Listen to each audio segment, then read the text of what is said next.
Hello everyone, I am the App Tree, and welcome back to Repeat. Chapter 2, Day 3, Abandoned Wishes. Okay, so sorry I took a break off. Finally gonna get back into the game. Let's see what we get ourselves into. Okay. The morning sun filters through my window. It says, "Hey, let's stab this poor kid's eyeballs into till he was awake." With a groan, I sit up and rub the drowsiness from my eyes. It seems like my fever is completely gone.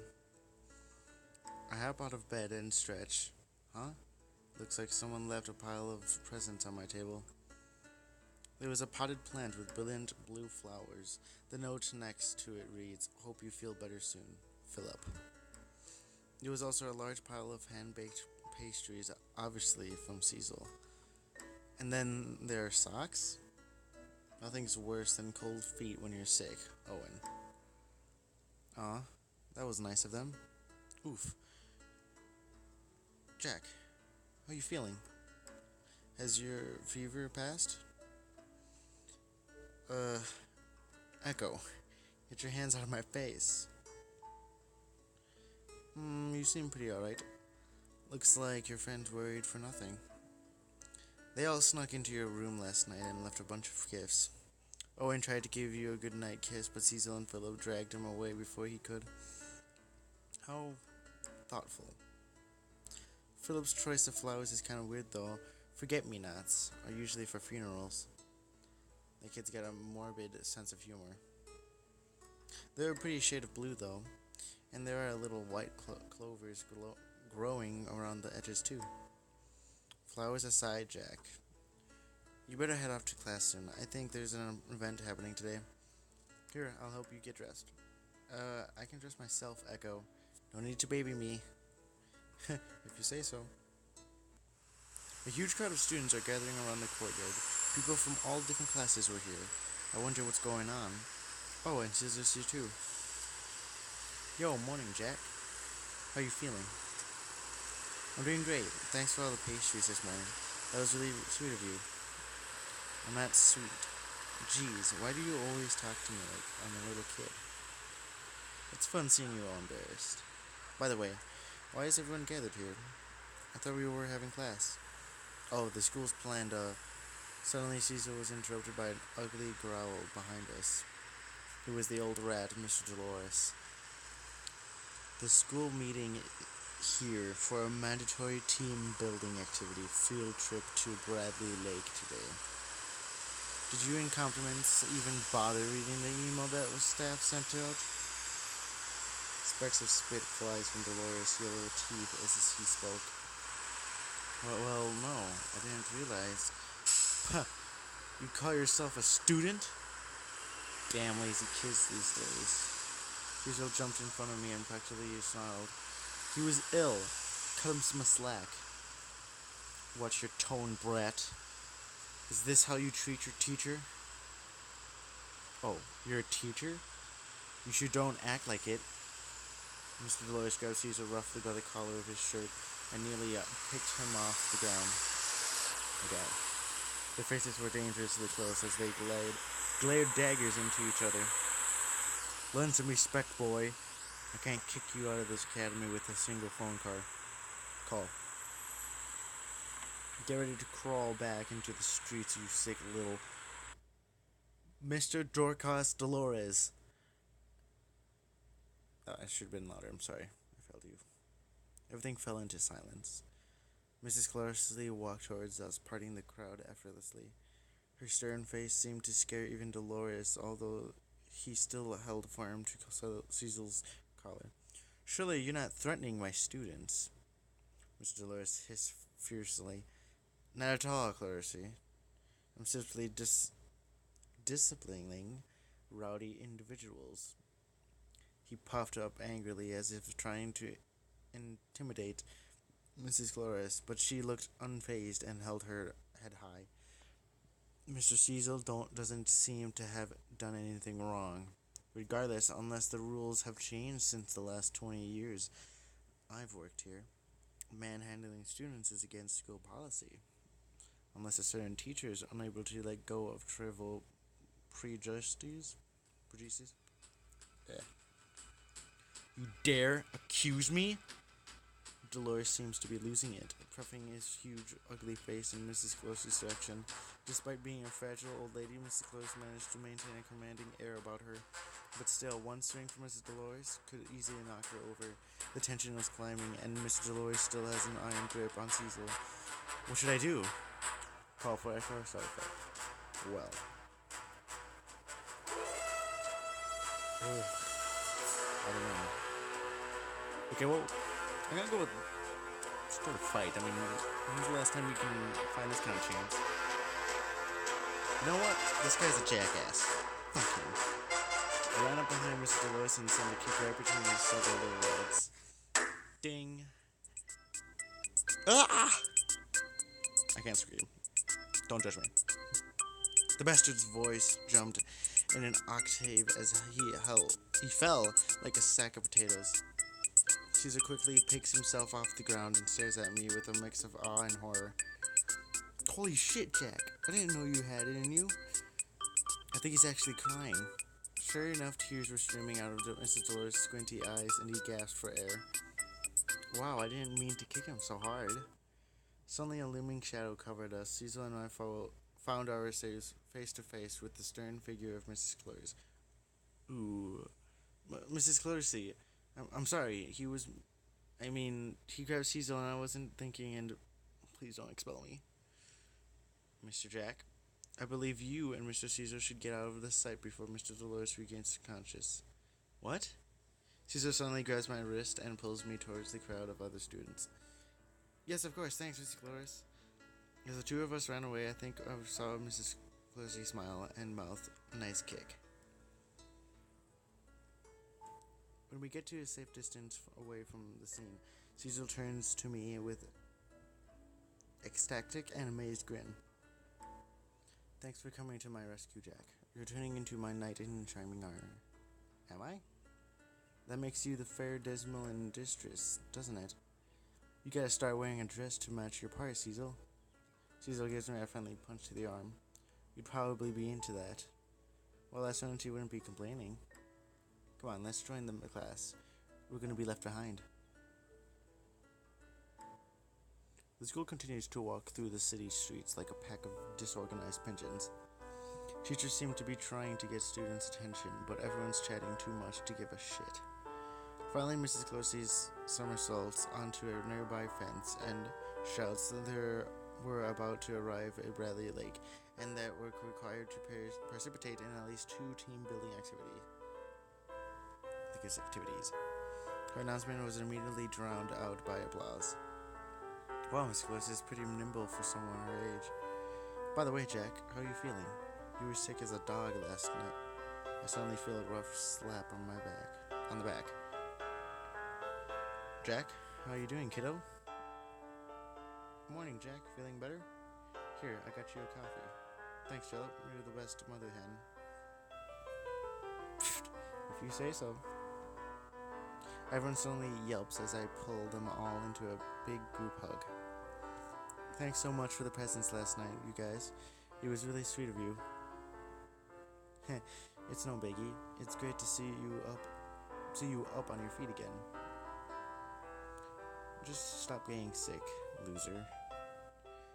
Glad you like them. Speaking of which, what kind of twat gives people socks? Hey, nothing's worse than getting cold feet when you're sick. Leave it to Owen to leave horrible gifts.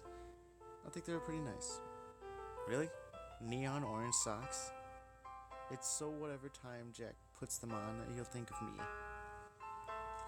Is this your admitting you have a foot fetish? Well, sorry. Well, oh my god. Well, fetish or not, I like them. Thanks, Owen. Owen grins and puffs out his chest with pride, almost elbowing Philip in the face. He looks a bit dazed this morning, actually. Philip?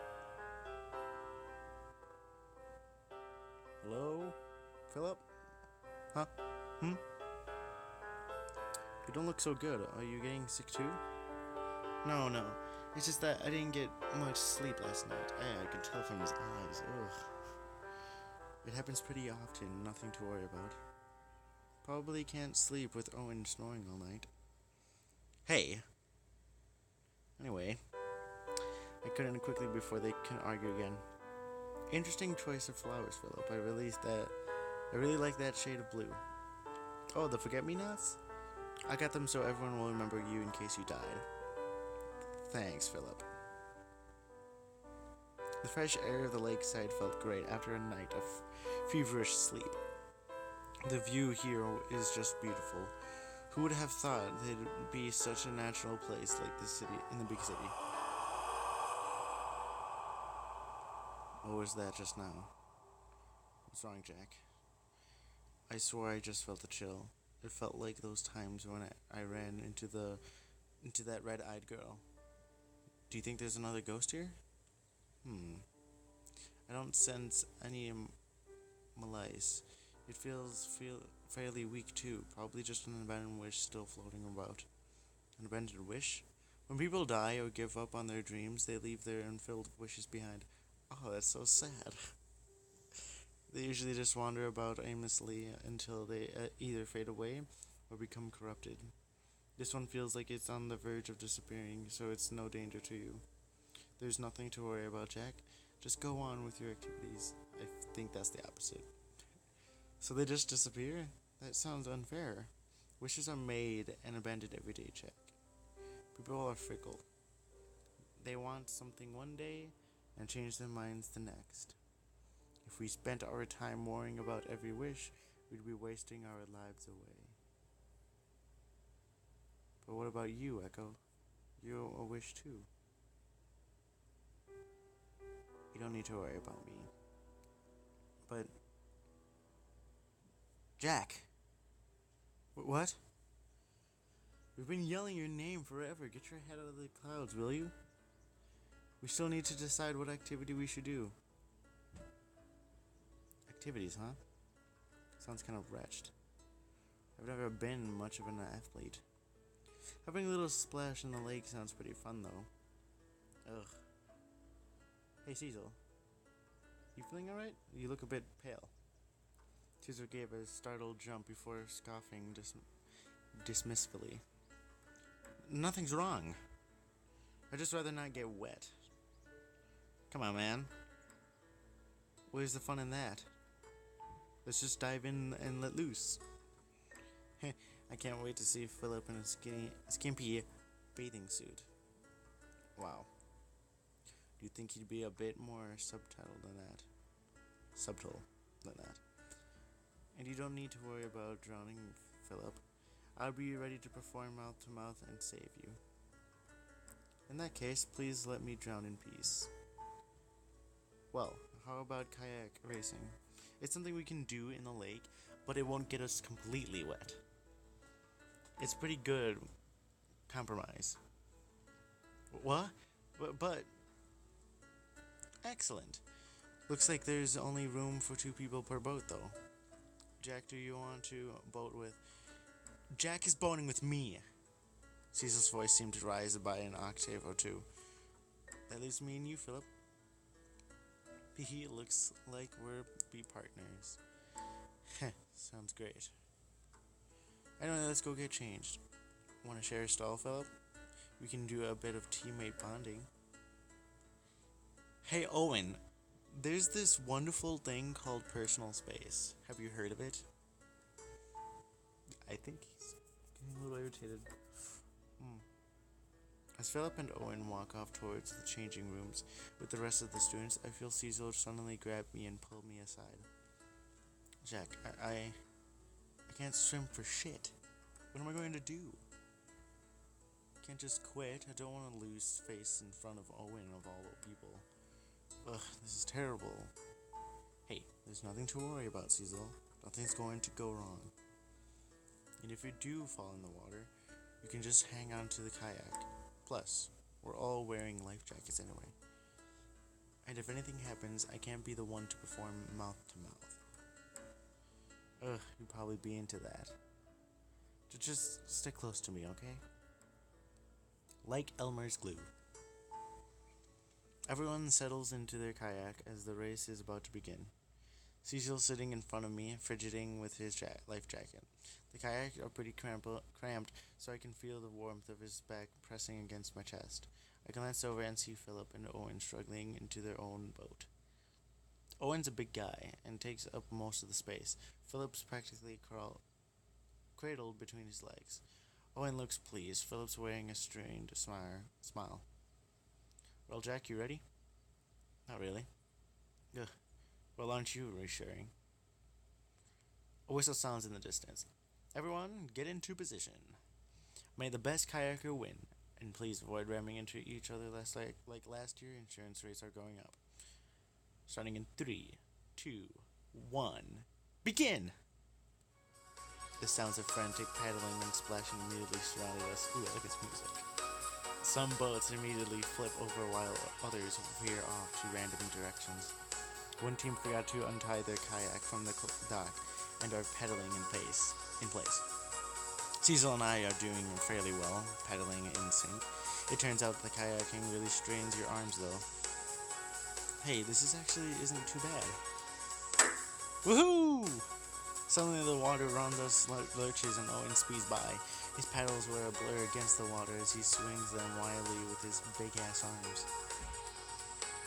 Philip is resting his head against Owen's chest, fast asleep. Owen looks so proud. See you at the finish line, losers.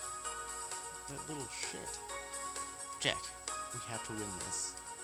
Paddle faster, we have to kick Owen's ass. I've got the wimpest arms in existence, though. Determination! Just do it.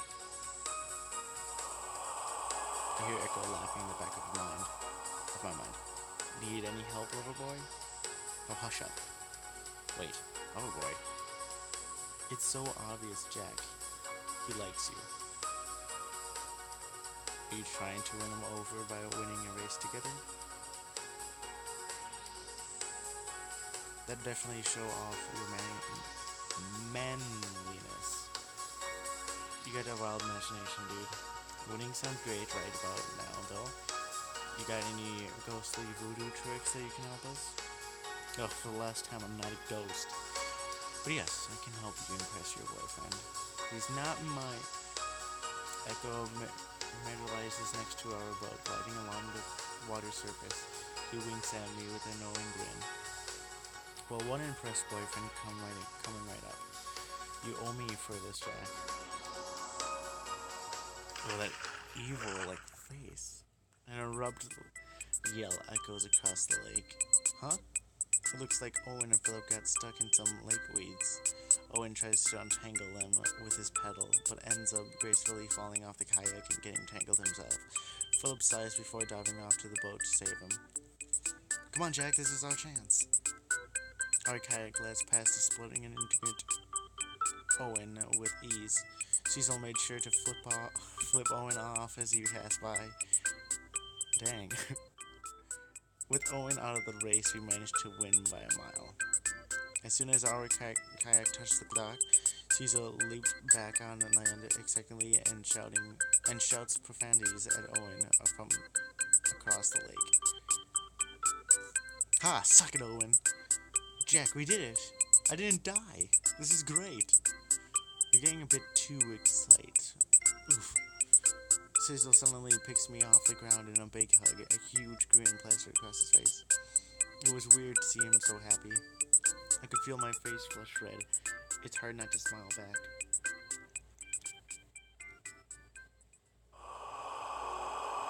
As the four of us trudged back to the docks, I could hear Echo laughing in the back of my mind. Congrats on seducing your boyfriend, Jack. But what? He's not... That's besides the point. How did you make Owen's boat get tangled earlier? I didn't know you had powers like that.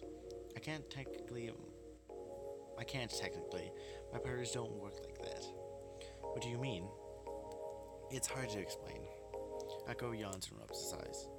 Wishes. We can twist circumstances and coincidences. Whatever. You know what the word is. The boat just happened to get tangled in that moment. It's a bit like yesterday when you met the red-eyed girl. She made it so that you just happen to fall sick with a fever. So it's kind of like you inflict people with bad luck. Something like that. Most of the time we can't interfere directly, so we force something else instead. I should warn you though, everything you will do will have consequences. Next time you ask me to do something, think carefully first. Sounds good to me. I do like that. Like the good way and bad way. Anyway, helping you seduce your boyfriend really tired me out. He's not. I'll see myself out. You two play nice now. Ta-ta. Echo fades away before I can say another word to him. What an asshole. That kayaking experience was a shipwreck waiting to happen, but I'm glad things worked out in the end. Macy closely allowed everyone a quick break after announcing that the second session of activities was about to begin. More activities already? Please, no more. I can't afford the therapy I need to recover from this shit. What's the point of doing all this anyway? What does this even have to do with school? Whiskey gives Cecil a sad nod and patted him on the shoulder. I completely agree with you, Mr. Cecil. Your time is much better spent in the classroom. Unfortunately, the school board deemed that group activities like this would help the student body get along. I'm pretty sure half the kayaking teams tried to kill each other. My closely actually snorted in amusement. I never said the school board was right. I don't make the rules though. So everyone will have to play along in these mandatory fun sessions whether they like it or not. Mandatory fun? Well, we might as well make the most of it. We could all use some fresh air anyway. It's not like we don't have air indoors. Anyway, what other activities do we have planned for us? Miss Leslie dug through her clipboard with a sigh. It seems like you folks have the option to either go for a swim or play several rounds of volleyball. I'm sure you'll find both activities to be equally beneficial to your education. Her voice was dripping with heavy sarcasm.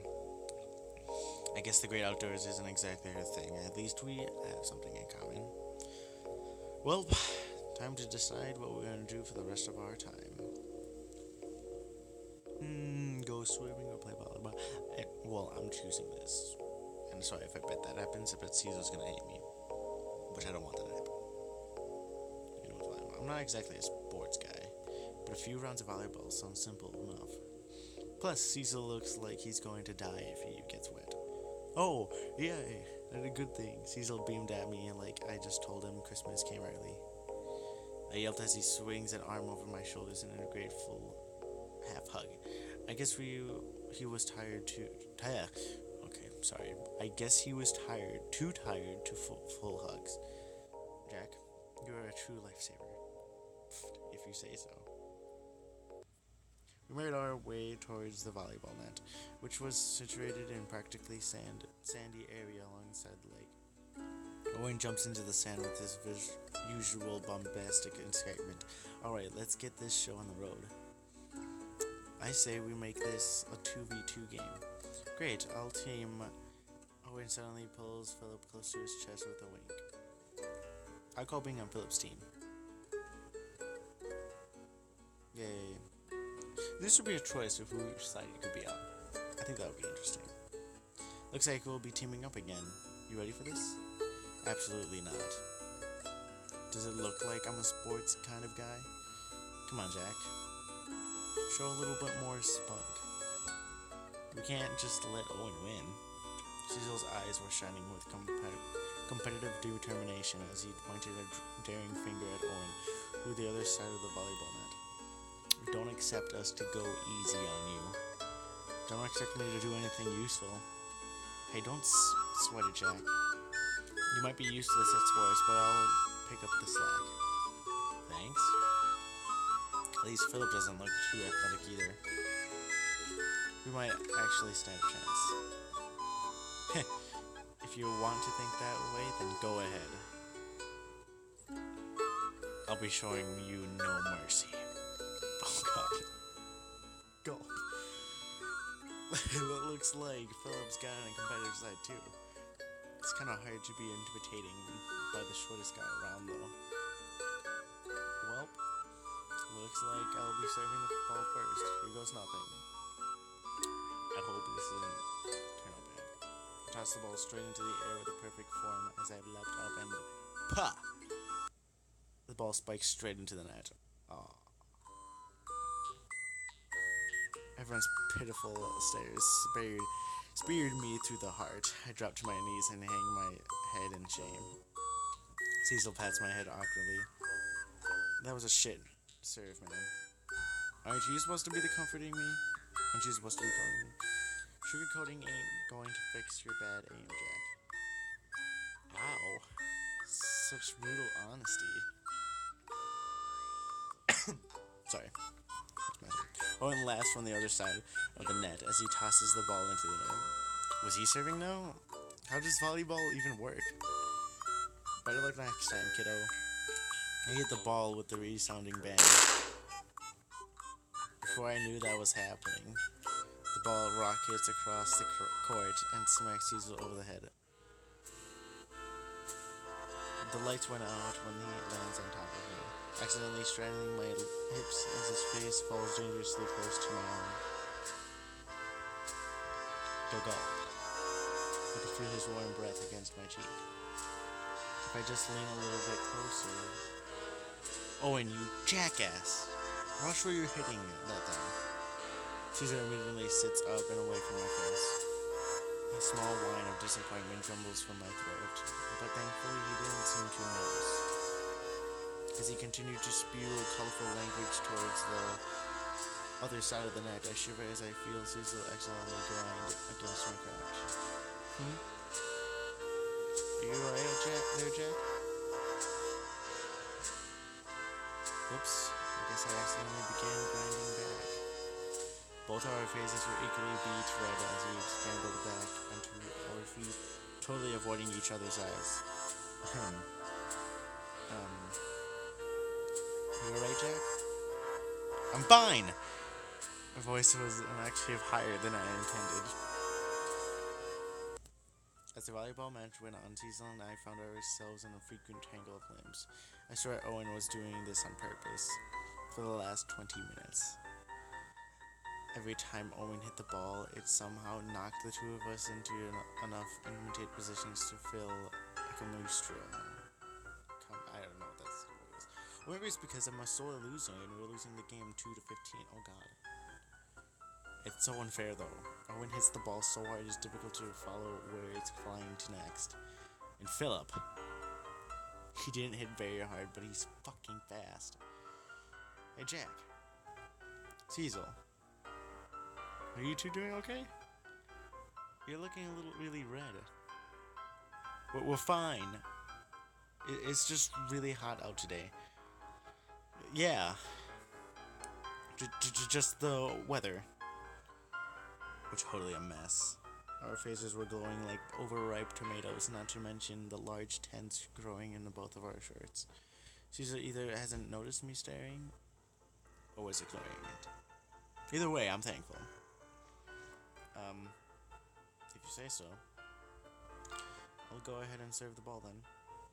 I finally pull my eyes away from Cecil's nether region to focus back on the game. The ball was soaring over the net. I got it! And I actually did it. With an awkward swing, I smacked the volleyball all the way to the opposite corner of the court. There was a blur. Philip shot across the sand like a missile and saved it at the very last moment. Owen's got the ball now. Gulp. He sends me a sly wink before spiking the ball towards me. Smack. I caught the ball. With my face. I instantly wheeled around. There was a soft oof as I knocked Cecil over along with me.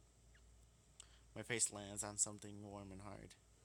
A whiff of musk suddenly fills my nostrils, and I couldn't help but inhale the sweet scene deeply. The thing pulses with warmth as I eventually rub against it with my cheek. Jack! Get off! Oh, I landed on Cecil's back. What a tragedy. As I climb off Cecil, Owen and Philip came prancing over with victorious grins on their face. And that's a match. It's a shame you guys lost. But hey, it looked like you two were having fun anyway. He gave us another wink. That bastard. Philip glances over at Cecil with concern. Whoa, Cecil. Your fur is a mess. That was an understatement.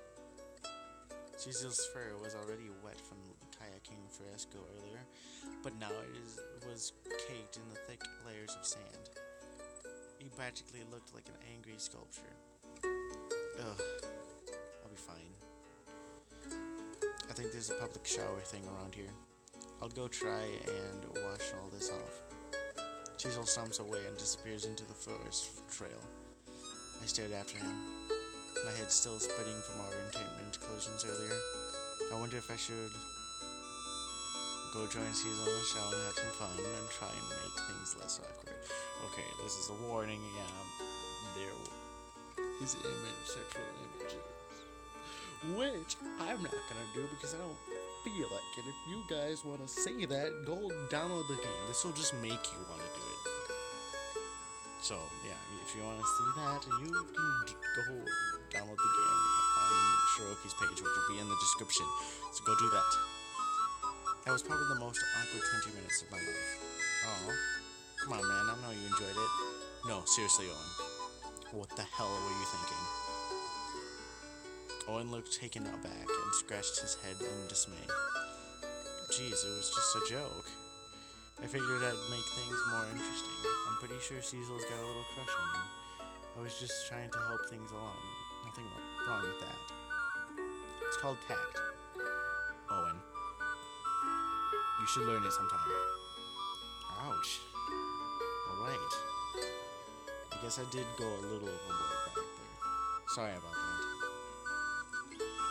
I sigh and rubbed my eyes tiredly. It's fine. I just hope Cecil's not too upset with me.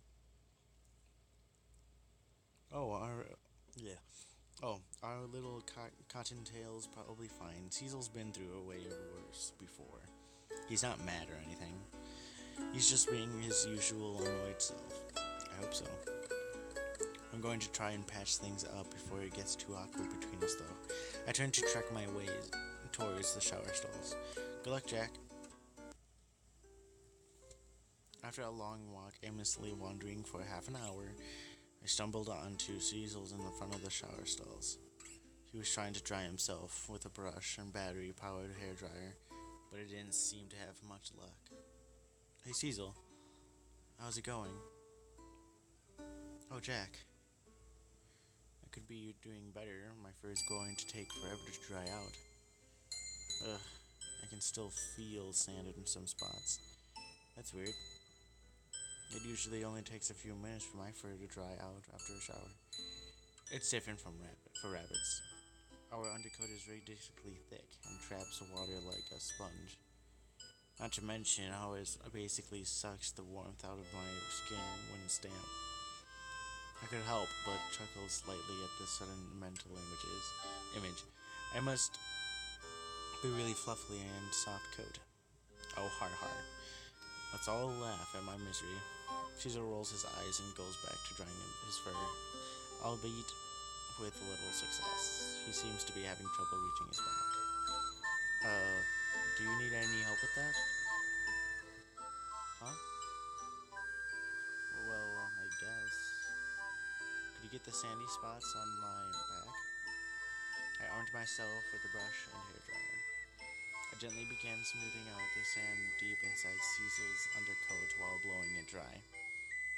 Wow. It's like brushing a warm and fluffy cloud. Oh, shut up.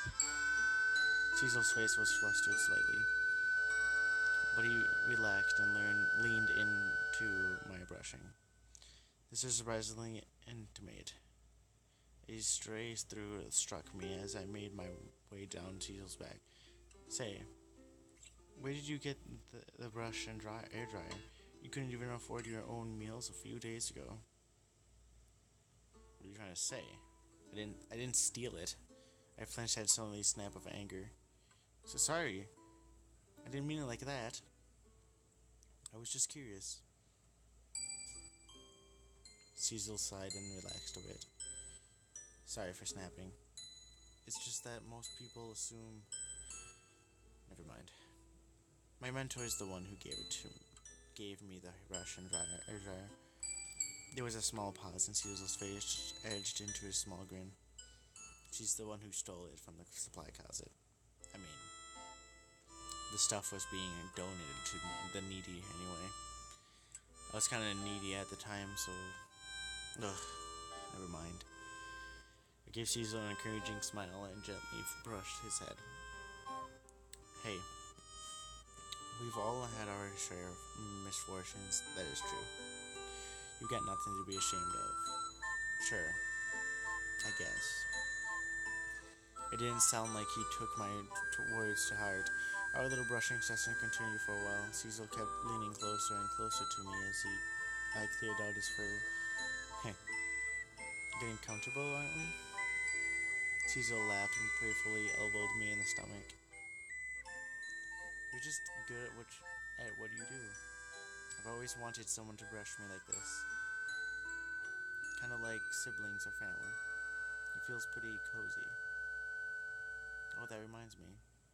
I wanted to apologize about the whole touchy-feely part of our volleyball game.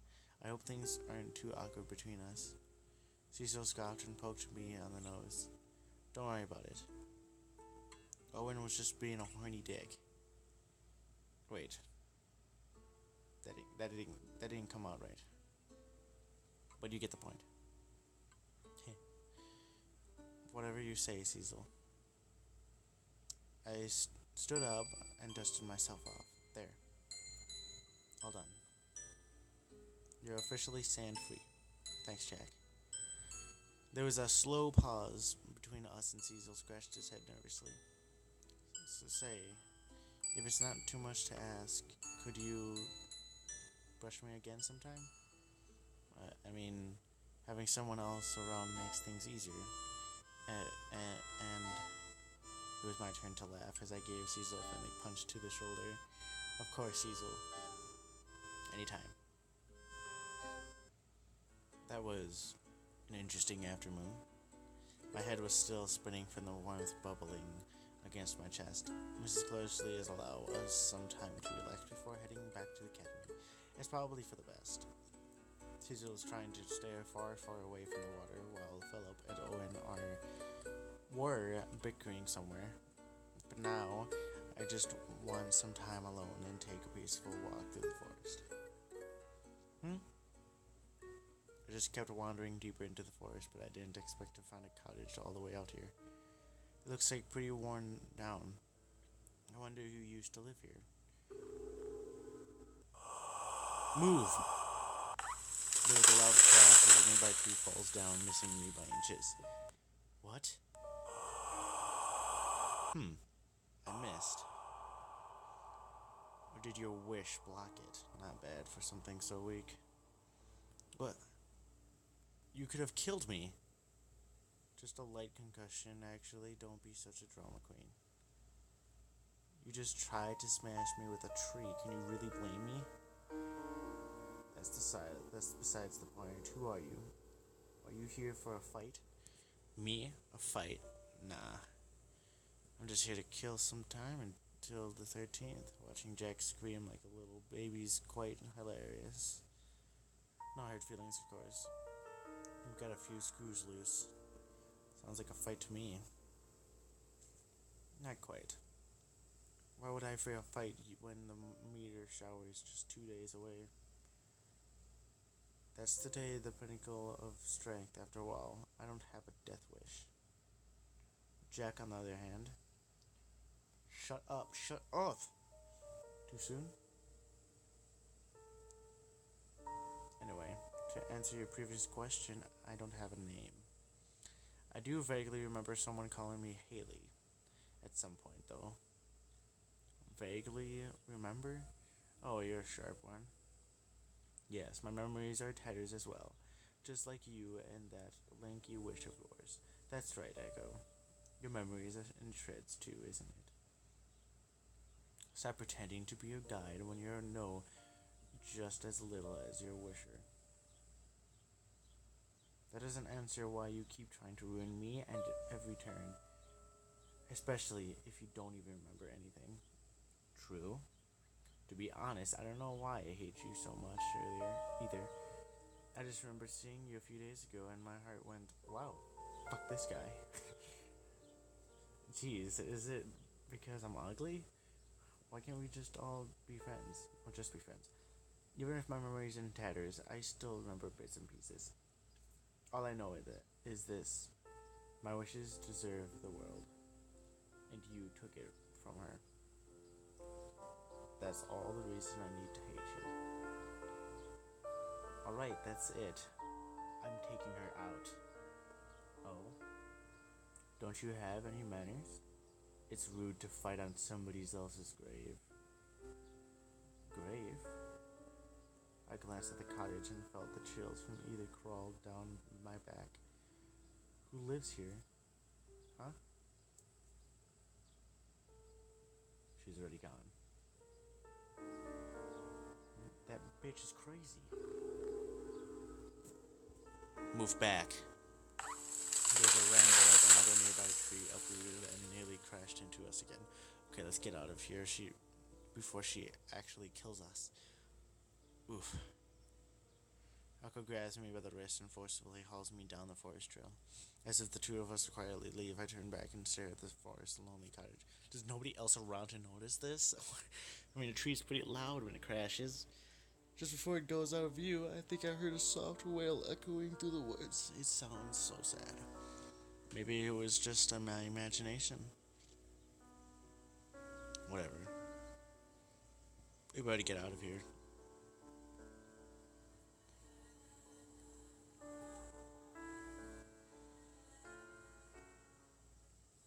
That students returned to the academy without an incident. There was no classes today, so most of it was just crashed back in our dorms for the night. It's been a long and confusing day. I'm pretty exhausted too, but I'm filling up for the midnight snacks for hitting the hay. Summer's already here. Yo, Jack, grabbing a bite to eat? Yeah, just a quick snack before bed. What are you doing? Now that I'm closer, I can see dirty kitchen sales and scraps of food scattered everywhere. This place is looking worse than Philip blew up the toaster yesterday. Caesar's going to flip his lid if he sees this. So why are you in all the carnage? Hey, it's not as bad as it looks. Okay, I admit, I might not be the best cook, but that doesn't mean I can't make something halfway decent. I even made a bet on it with Cecil earlier. My honor is in the line, Jack. Smells like your honor's as good as dead. Oh, come on. You're supposed to be cheering me on. Is this saucepan supposed to be smoking? What? Everything is under control. Owen dashes across the kitchen to salvage his blackened pasta. Ugh, I failed again. You don't do this much, do you? Well, I usually just go out and eat. And Cecil used to cook for me before our little fight, spat, whatever you want to call it. I miss the good old days. He used to actually smile at me instead of sparing me with an eye of lasers. Hey, Cecil's a nice guy under all that yelling. I'm sure you two can make up if you keep working at it. I don't know. I was pretty big dick. And also I have a pretty big dick. You know, for a moment, I thought that could actually take you seriously. Life's too short to be taken seriously, dude. We're all going to be resting on the bed of flowers sooner or later. Anyway, enough of this sentimental mush. I still gotta win my bet with Cecil. And now, I have you as my taste testing guinea pig. What? I was about to resort when I noticed a figure outside the window. Speaking of Cecil. Yep, that was him.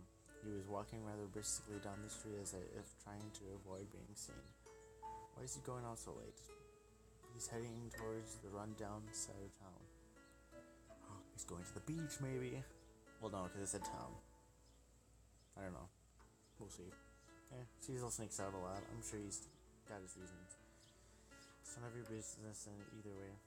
Anyway, let's focus back on my pasta making. You gotta help me out, Jack. As Owen reads the stove again, the smell of burnt cheese fills the room. What am I gotten myself into? I just wanted a snack. I was about to give Owen a handout but another figure passed by the door and caught my... Whatever, I couldn't read that. Oh, hello, Philip. Why are you up so late? Oh, just the usual late night studying on the roof. Philip seems a little off today. His bag seems more full of heavy than usual, too. As he walks into the kitchen, soft metallic clinks can be heard. Metal clanks, what makes that sound? Swords? Daggers? Cans? Metal? I don't know. I see Owen's dragged out you into his pasta mess. Any chance you can rescue me? You're going to have a pray to the pasta gods for that kind of help. Is that like a reference to the pasta god, the spaghetti god thing? Philip, kiddo, how you doing? You look dead tired. He needed a little love to wake you up. Owen scoots over to sling a flirty arm over Philip's shoulder, but Philip knocks it away. Personal space. Anyway, I have to get going. You two have fun. Good luck, Jack. That was weird. The hall Philip's taking doesn't lead to the roof. Oh no. As Philip disappears, Owen lets out a long groan and slumps down to on this chair. I don't know what that said. That is. Hey Owen, you alright? Yeah, I'll be fine. By the way, you don't have to stay here in my pasta hell. Why don't you just grab your snack and head off to bed? Actually, I don't mind helping you out. Your honor's on the line after all. Hehe. Thanks, Jack. You're probably the nicest person I've ever met. Me? Jeez, you've got pretty low standards. Please marry me.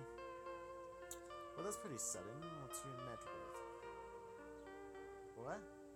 I thought we should share our love together. I'm afraid I've got no love to give, buddy. Anyway, let's get back to your pasta cooking. You've got a bet to win, don't you? Right. Two of us spent the rest of the night burning pasta. In the end, we managed to make something edible, but just barely. It didn't seem to count as much of a success, but Owen seemed really happy. Okay, well that's the end of day 3. Hope you guys enjoyed it. And if you did, please like the video and subscribe to see some more. And I hope this series is actually doing well. I'm enjoying it so far. You guys should go to Shirokoi and... Sorry, the music got pretty loud. You guys should go to Shiroki's page and support him. And just download the game yourself.